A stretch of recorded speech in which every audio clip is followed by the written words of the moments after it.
I've worked as an EMS dispatcher in northern Illinois for about a year now. Lately, overtime for us has been a killer. When you couple that with a surprisingly high uptick in unpleasant calls, you've got a strong pot of boiling bullshit that would leave anyone contemplating if their life was actually worth living. My shifts were all scheduled to last from 3 p.m. to 11 p.m. Lately, with call-offs, I haven't been getting out of the center until 3 a.m. Those 12 hours were filled with nothing but absolute toxicity and depression. And that toxicity didn't just ring out from the phone lines, but also echoed out from my fellow coworkers. Within that year alone, I found myself going from an excited new rookie to a steadfastly vile ghoul. I knew things would only get worse as my misery grew. And that's just how I felt after my last 12-hour shift. I gave my relief a brief overview of what had happened on my shift before giving a slight wave to everyone else as I left down the exit hallway.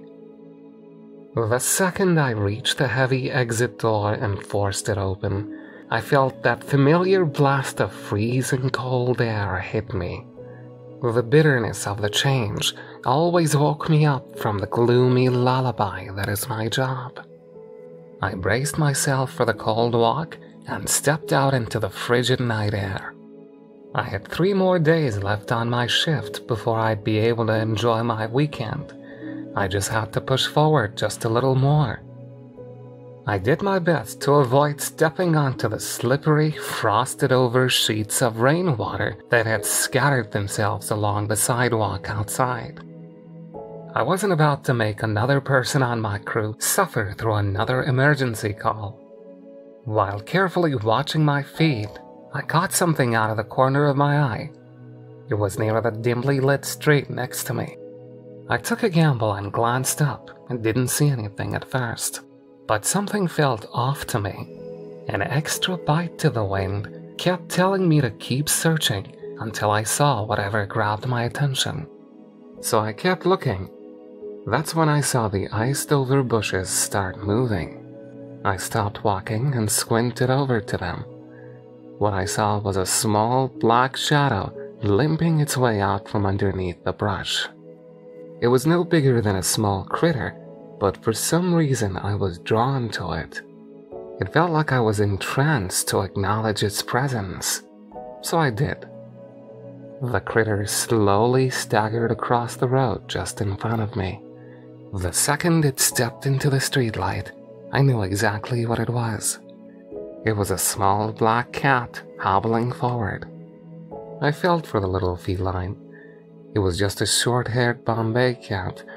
The small little critter was stuck in the brutal, freezing night air and had practically frozen over.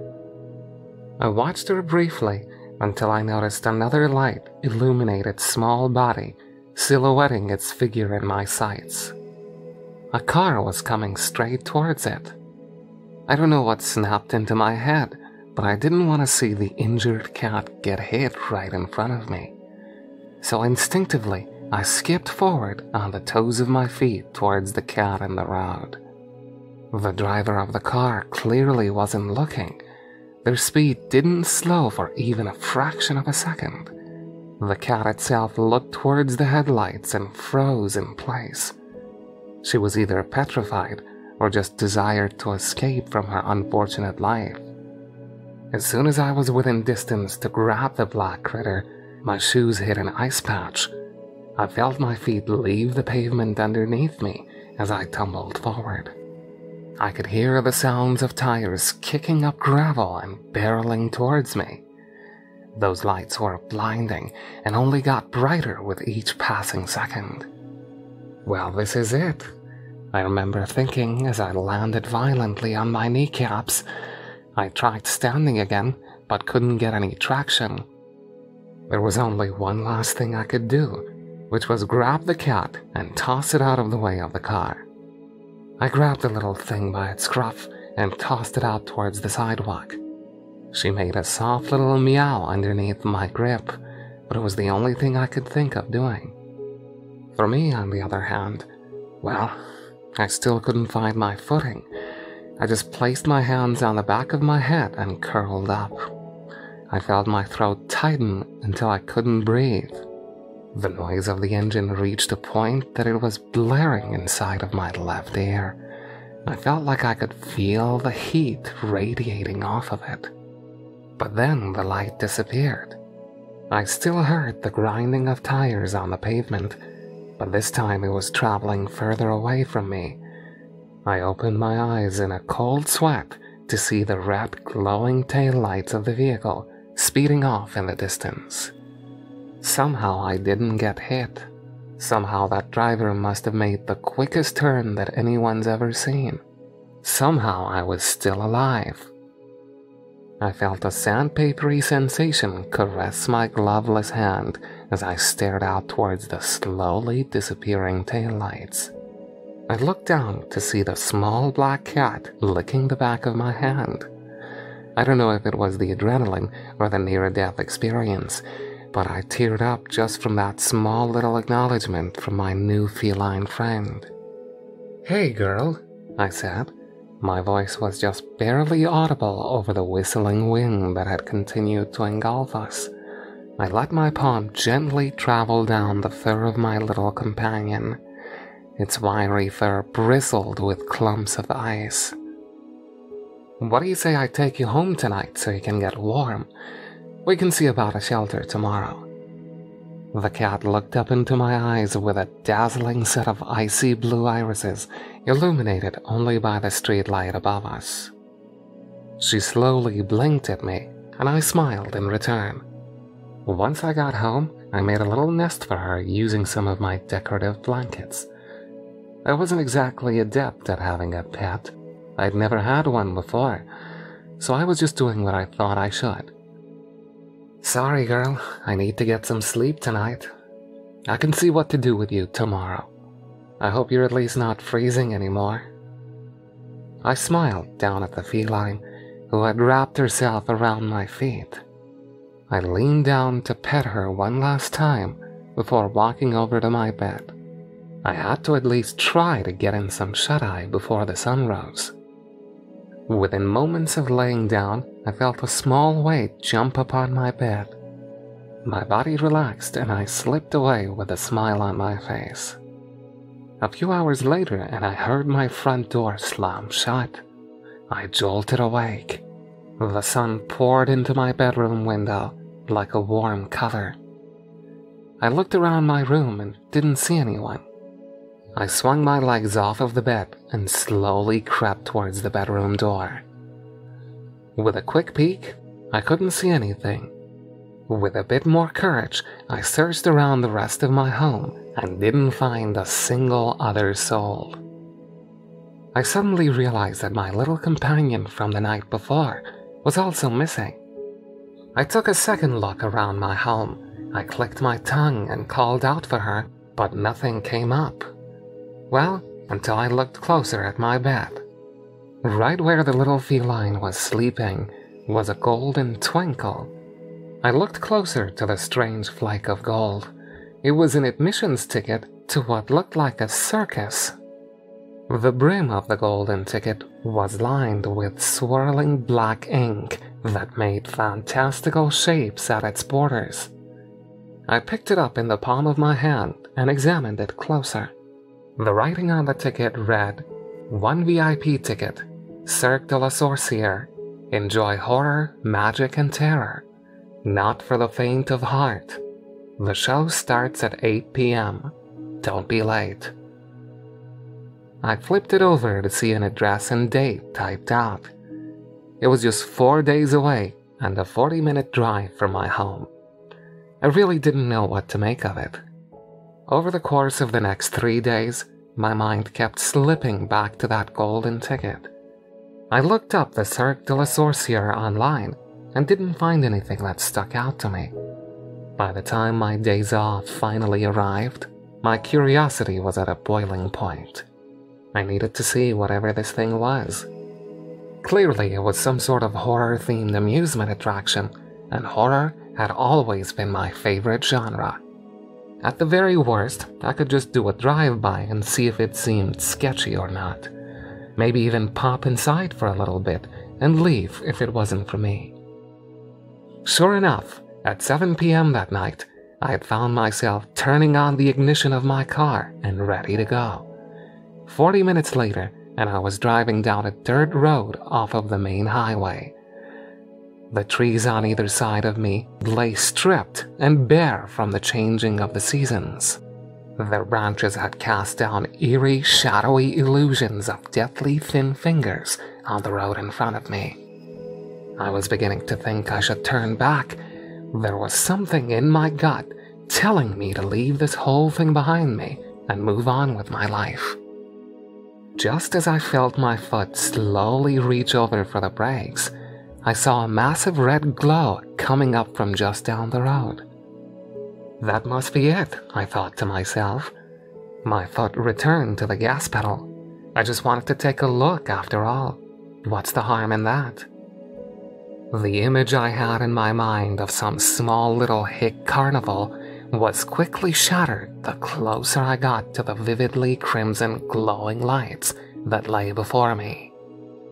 A massive white 3-tier tent stood in protest of the flat land around it. Elegant black swirls ran up the pointed circus tent, mimicking the brim of the ticket that lay in my pocket. Bright neon lights showered the whole clearing in a ghoulishly red glow. The red lights at the top of the titanic tent formed the words Cirque de la Sorcière. I was awestruck by what I was seeing. Some no-name circus in the middle of nowhere with this amount of care put into it, not to mention budget, had to be a magic trick in and of itself. The dirt road I had been driving on quickly turned into gravel the closer I got. Dozens of people were waiting outside of a makeshift cast iron gate that had surrounded the tent. A large stone gargoyle faced outwards towards the crowd with greedy, outstretched claws. As I slowly crept forward in my car, I saw the other attendees turn to face me. I felt out of place and couldn't pinpoint the reason. That was until I saw the parking lot. No one else was parked there except for 2 large buses decked out in swirling black and red decals. It was pretty clear to me that the others had all ridden here together. Yet, here I was, awkwardly making my way into some sort of group event with a VIP ticket. I parked my car next to the buses. I took a few deep breaths, wondering if I really was going to go through with this. But something about this whole situation captivated me. A horror-themed circus with about 50 attendees resting in the middle of the woods just screamed at my curiosity. I felt drawn to this place. With one final deep breath, I opened up my car door and stepped out onto the gravel beneath me. The cold air hit me just as strongly as it always did. Before I knew it, I was standing with the others at the gate to the Cirque de la Sorcière. I admired the fencing for a moment. Within the spirals of the black iron were images of skulls, bats, and dancing demons. Every detail was immaculately formed to add to the uneasy delight of the dark and whimsical surroundings. After examining the fence, a man just a little older than me spoke up. "I saw you come driving in. You live close by? My name's Will." He smiled and extended a hand out towards me, and I instinctively reached out to reciprocate. Honestly, I just felt like knowing someone else here would be beneficial in the long run. No one likes to be alone in a place like this. "My name's Riley. It's good to meet you. But yeah, I don't live too far away. Did you guys all get a bus together?" I motioned over to the large, circus-styled vehicles that were parked behind us. He glanced over my shoulder and nodded. "Yeah, most of us are from out of state. We don't really know each other.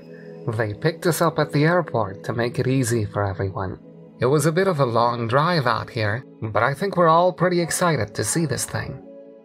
Just as the last word came out of his mouth, an ear-splitting bell chime rang out from the tent. We all ducked down and cradled our ears. Shortly after our ears stopped ringing, we heard an accented feminine voice blaring out from a loudspeaker. It sounded like she might have been French. Ladies and gentlemen, boys and ghouls, welcome to the Cirque de la Sorcière. Your darkest fantasies lay inside. But let's see if you're ready to pay the price. With that, the cast iron gates seemingly came to life. An echoing of grinding metal hinges erupted forth, interrupting the silent anticipation of the crowd. The gargoyle that perched above us growled down in a gravelly voice. Its face now loomed over us with glowing red eyes. A few patrons giggled with each other and snuggled in close to the others in the crowd. I looked over at Will, who had a smile on his face. He looked down towards me and rubbed his hands together to show his excitement. Without even knowing it, I felt myself beaming in response. The feminine voice once again echoed over the loudspeaker. Have your tickets ready for the ticket taker. If they are not in your hands upon your turn in line, he may just happen to charge you for your life instead. With that, a second ring reverberated around the clearing, followed by an echoing, eerie rendition of a funeral march. As we pushed our way through the courtyard in front of the tent, the sounds of cackling and ghastly moans emanated from all sides of us. Decorations of black metallic skeletons, giant cobwebs, and stone fountains overflowing with red blood littered the entrance. Slowly stepping out from behind them were fiendish actors dressed in rotting suits of flesh and chains. They lumbered their way towards us with blackened eyes and outstretched arms. A cheeky blood-spattered sign near them read, "Beware the dead, they'll much your head." The closer the actors got to us, the more details of their costumes I could admire. Their skin crafts were meticulously sewn onto their bodies, mimicking an offshoot of some type of Frankenstein-styled undead. Their walking gait was stressed and without purpose. They simply stumbled their way towards us, with their knees nearly clacking together with each step. The smell of rot and decay radiated off of the zombies like a miasmic fume. It was nearly overwhelming.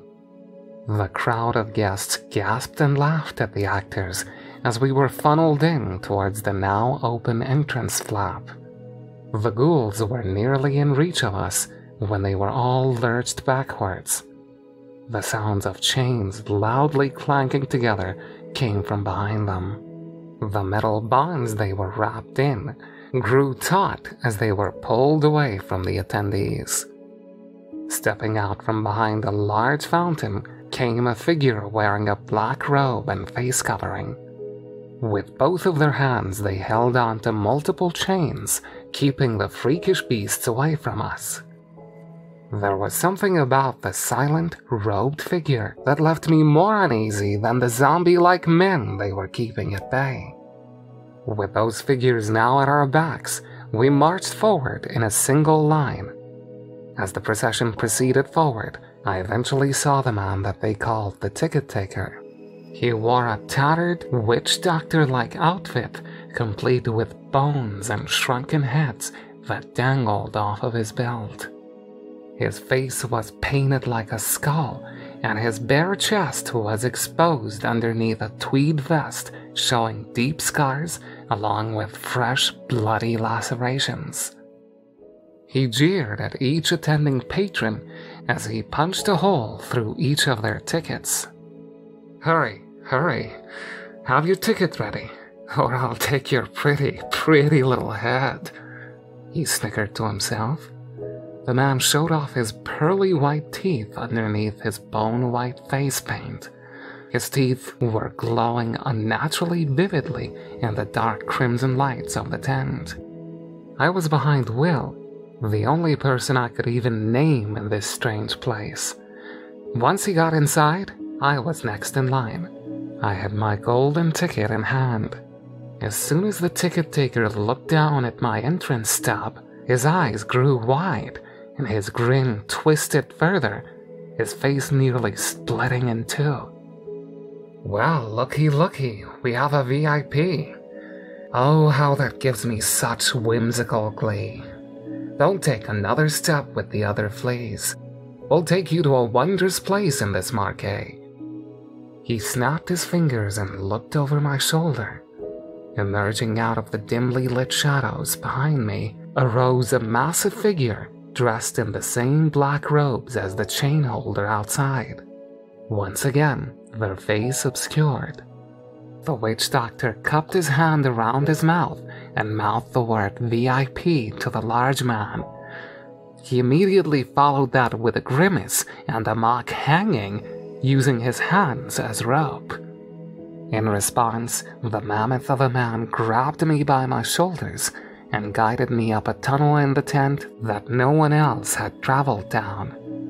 The sounds of the screaming and laughing patrons dropped down to a lightly rumble and finally a deathly silence.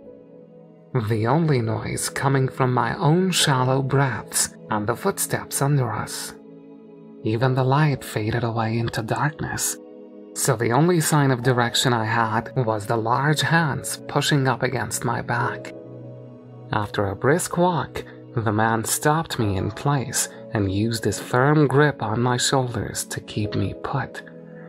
We had been walking in near darkness for a while, and I had quickly lost track of where I was. It wasn't until I heard ruffling from a thick fabric and saw the man pull away a tent flap that any sort of recognition hit me.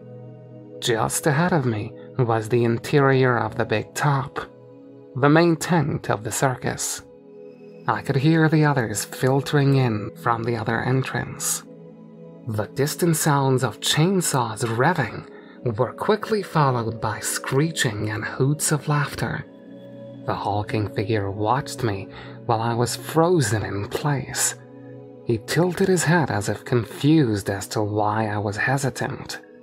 His confusion was quickly turned into force as he grabbed onto one of my shoulders and pushed me past the open tent flap. Just like that, it hit me. I was in a cage. Thick bars of iron surrounded me in a tiny little box near the top of the seating area. The only thing residing inside the area besides me was a small carnival chair. I turned back towards the tent flap, only to see the man closing a gate behind me and locking it with a padlock. I rushed back towards him and gripped onto the bars, pushing with all of my weight. The padlock barely moved. "Hey, let me out of here." "Listen, I'm sorry. I don't think I'm the one who was supposed to be here. I found the ticket on my bed and decided to check the place out. I'm really sorry. Just, please, I don't want to be locked up here." The robed man watched me for a second before letting the tent flap fall down between us. I was completely closed off from everything but the stage. I prayed that this was all just a part of a regular show. The others were being frightened by actors dressed as bloody murderers and devilish phantoms, but none of them were actually being hurt. They were all being safely led to their seats by the other circus crew members who were all wearing those black robes. Though my heart was still gripped with anxiety, I took my seat anyway. A few other patrons sat next to my cage, eyeing me up and down, as if I was just another attraction of the carnival. I tried to ignore them. "Hey, so you got a special cage, huh?" a familiar voice asked. I looked over to the seat next to mine. Just outside of the bars of my cage was Will. He grabbed onto the bars and tested out their strength before laughing. "Well, I guess you'll be safe in there. he said, with a smile on his lips. Just that little joke from a recognizable face calmed my nerves enough for me to relax. Yeah, I had a VIP ticket. I guess this is what happens to VIPs here, I said, awkwardly trying to laugh at myself. Well, at least we've got a good view. I know one of the... Before he could finish his last sentence, a third bell chimed. This one loud enough to feel like it pierced straight through our ear canals. It felt like a hot pin going through butter. I closed my eyes tightly, only to open them and see nothing but darkness in front of me. I was worried the bell somehow not only deafened me, but blinded me as well. It wasn't until I heard the recognizable sound of fog machines blasting on the stage that my fears were downplayed. The stage lights slowly faded back into existence, revealing the main platform for the performers. It lay covered in a thick gray mist, with a single oversized cauldron in the middle of it. The sounds of bubbling fluids emanated from the loudspeakers that covered every inch of the stadium. The crowd lay silent, except for a few scarce whispers that dotted around the circular seating surrounding the stage. Eventually, the sound of bubbling was interrupted by the sound of a piercing cat's meow. I strained my eyes in the dark lighting to make out a small black Bombay cat walking out from behind the stage. The rest of the audience's eyes followed suit. The little feline eventually made it to the front of the cauldron and sat down. A loud blast of smoke erupted from where it was and obscured the area completely. Loud sounds of haunting music blared forth onto us in the seats. As soon as the smoke dissipated, a hunched-over figure stood where the cat had been. She donned on a heavy-looking black robe with a pointed hood on top. Her face was cast in deep shadows. Heavy-looking bones, feathers, and lace draped over the elderly figure. It looked as though her attire was uncomfortably weighing down her already frail frame. To balance her weight, she carried a gnarled wooden staff in one of her hands. The crowd erupted in applause at the woman on stage. With each step she took, she slammed her staff down. This caused the sounds of her staff to echo off of the stage floor. The crowd once more grew silent. With her free hand, she raised a long, bony finger to the crowd. Red overhead lights whirled around the stage as music and bubbling continued to echo out. "So you've decided to come," the old hag croaked out. Her voice was strained but powerful. It rasped out words with countless decades of wisdom and experiences. I couldn't tell if the loudspeakers amplified her voice or if it was just her natural inflection. "You dare come to the Cirque de la Sorcière and bother me? What do you hope to accomplish by doing so? The only thing guaranteed here is your death." She laughed in a high-pitched cackle. Several audience members joined in with her. I myself tried avoiding this night, but the deathly cold seemed not deathly enough. Yet, as long as I am alive, I will give you a show to die for. Shall we get started then, my dearies? She placed both of her hands on her staff and jammed it into the cauldron. With big motions using her feeble arms, she began to stir the pot. The lights faded from red to green to match the color of the boiling fluid inside of the cauldron. Bubble, bubble, toil and trouble. Fire burn and skin shall shuffle. Eyes of man and tongue of devil. For a charm of powerful trouble. Like a hell broth, boil and bubble. Turn me into the one most lovable. With that, the cauldron ignited into flames. Her very staff ignited with it, like a torch. The witch cackled again, this time louder. Her voice became more vibrant and youthful by every second. Her back straightened up more and more from her previously hunched-over position. Before long, her croaking laugh sounded more like a beautiful serenade.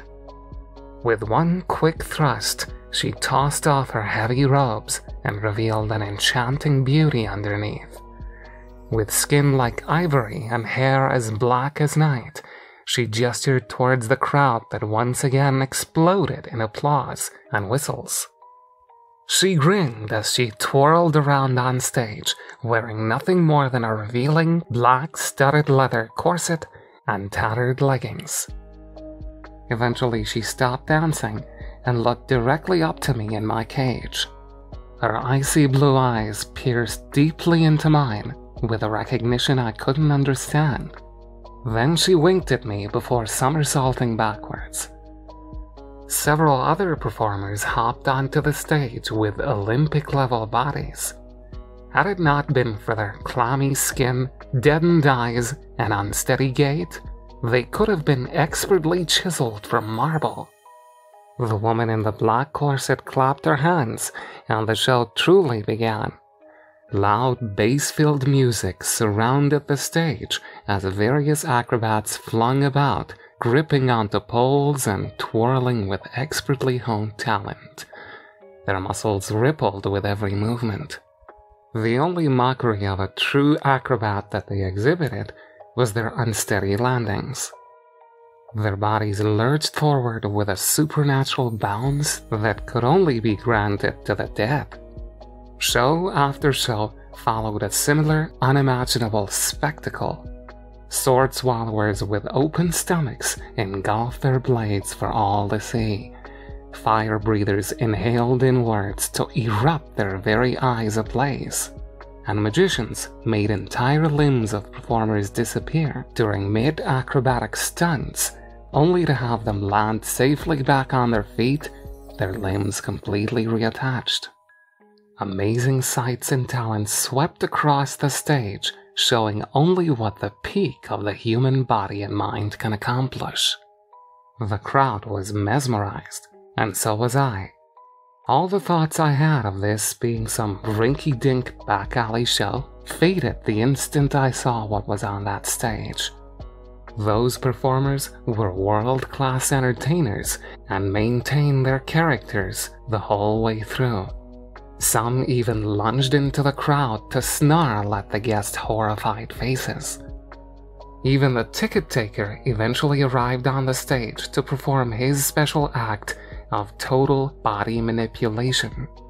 With a charming smile, he walked towards the edge of the stage and squinted into the dark seating.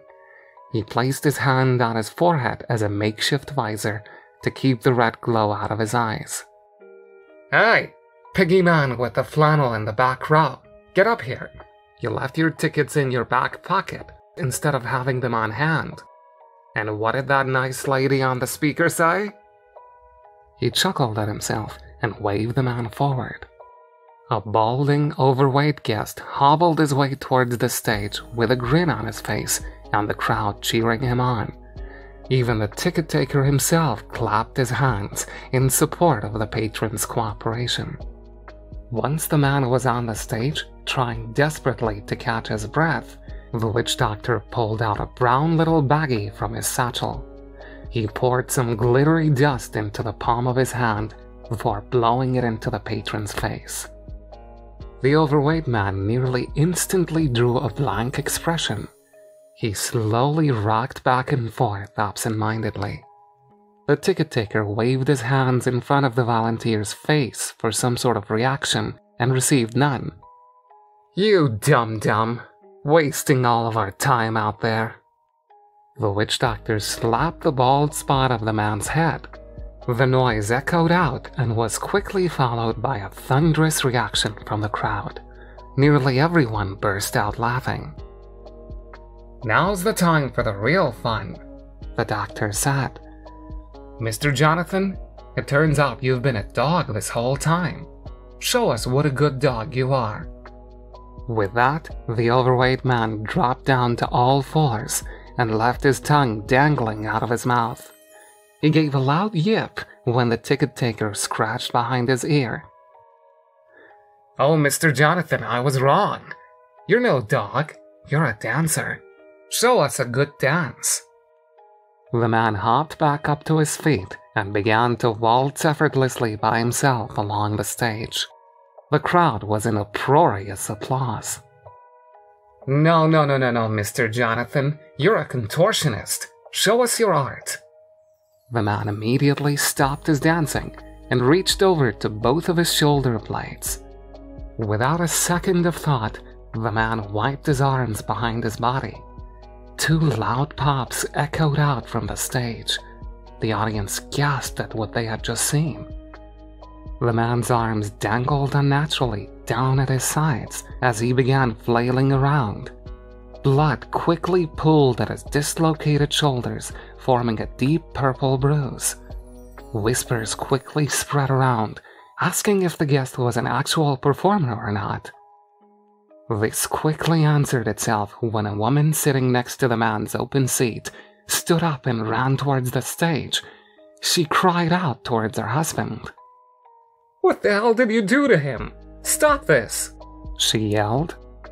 The ticket taker walked over to the edge of the stage and squatted down towards the woman.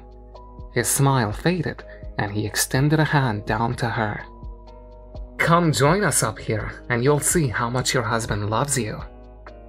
The woman looked at the outstretched hand, clearly unsure, but ultimately taking it. The witch doctor hoisted her onto the stage. Mr. Jonathan, stop performing. Tell your wife what you did after work on the 14th of this month. The mindless man blankly looked over to his wife and began to speak. I slept with one of my students in exchange for giving her a better grade.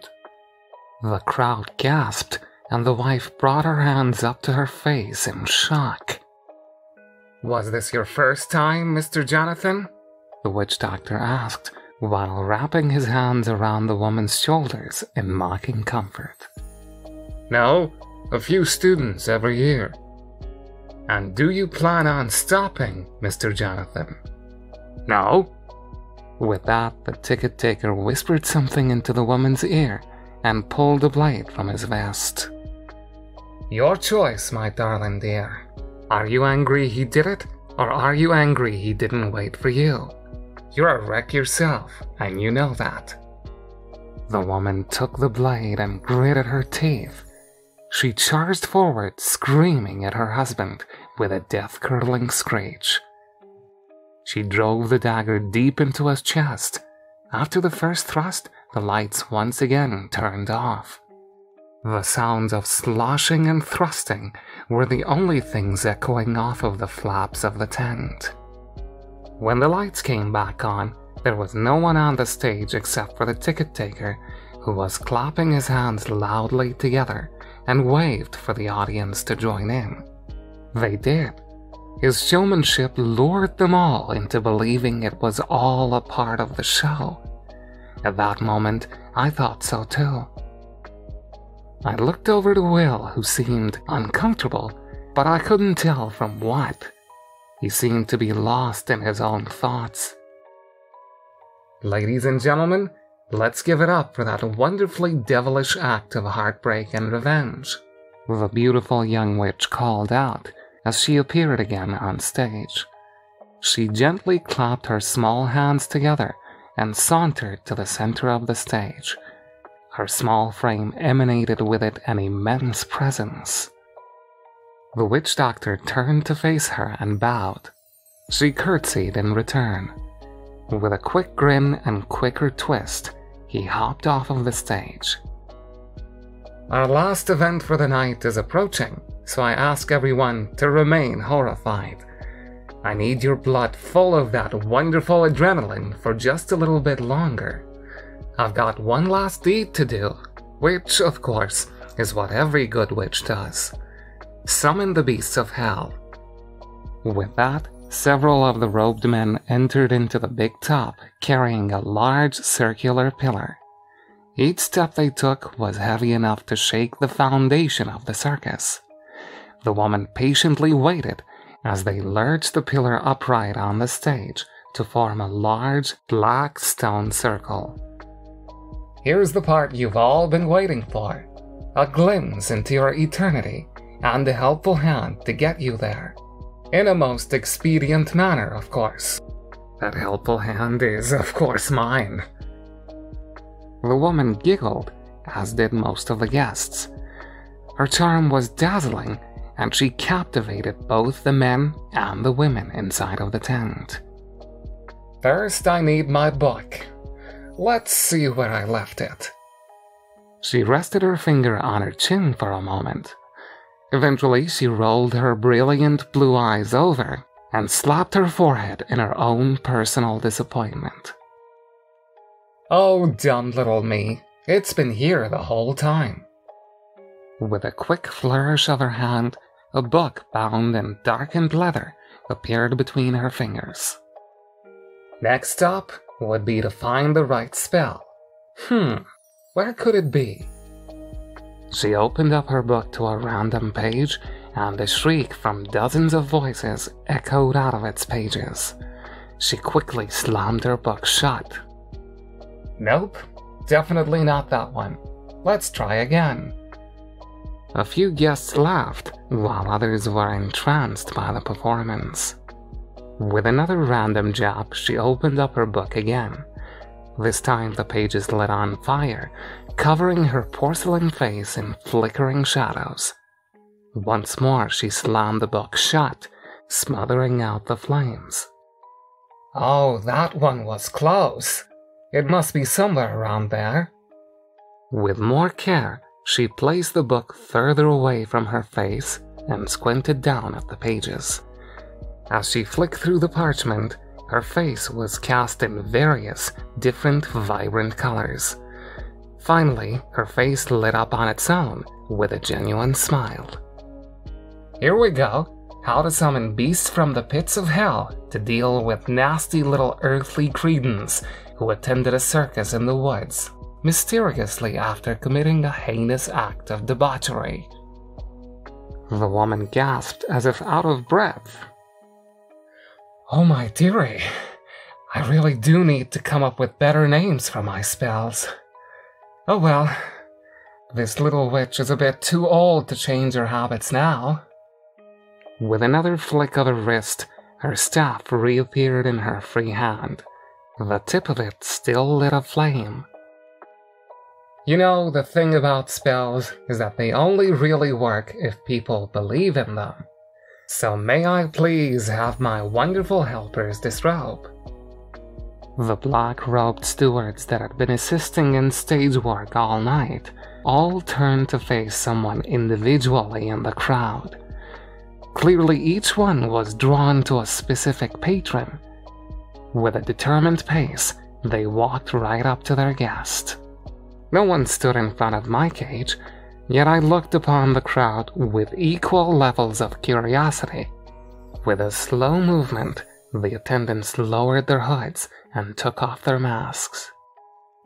There was a second of silence before the crowd cried out in unison. Their voices were desperate and unintelligible. "No," I heard from next to my cell. I turned my head and saw Will with his hands gripped tightly onto his seat. I looked over to the servant in front of him and saw a ghostly visage of a woman. Her face was contorted in pain and surprise, as if in her final death throes. "Sarah, no. You don't understand. I had to do it.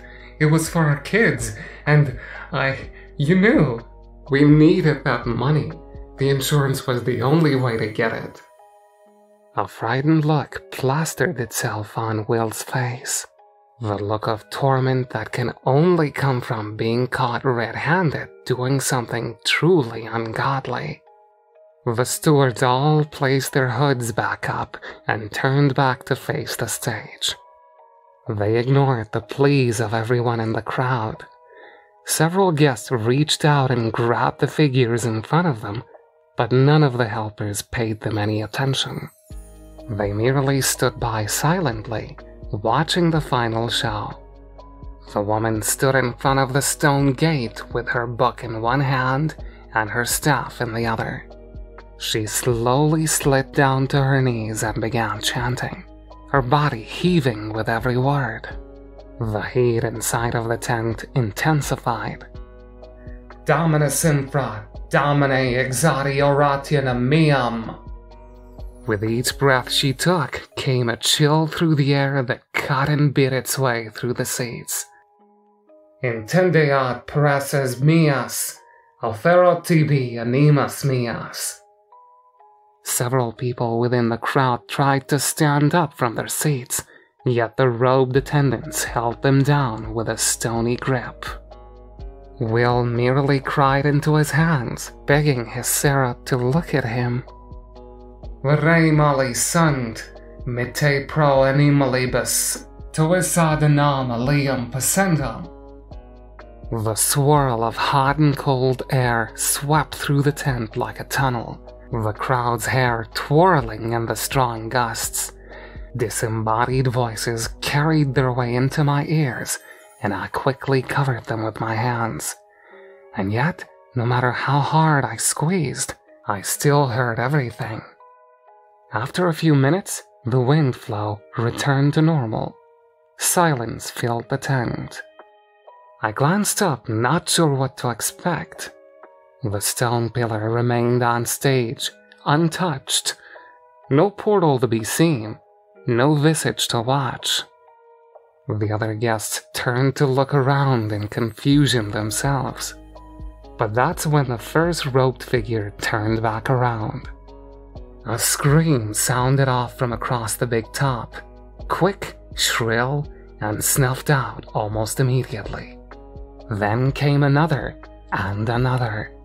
One by one, a chorus of screams danced their way over the stands. The robed figures turned to their partners and lurched forward onto them. They dug their sharpened fingers deep into the patrons' flesh, pinning them to their seats. Whole chunks of their flesh and sinew were ripped out of their bodies. They were shoving mouthful after mouthful into their mouths. Some joined in with the others, tormenting those still alive. My eyes darted over to a moving figure in the corner of my eye. Sarah had begun to turn around.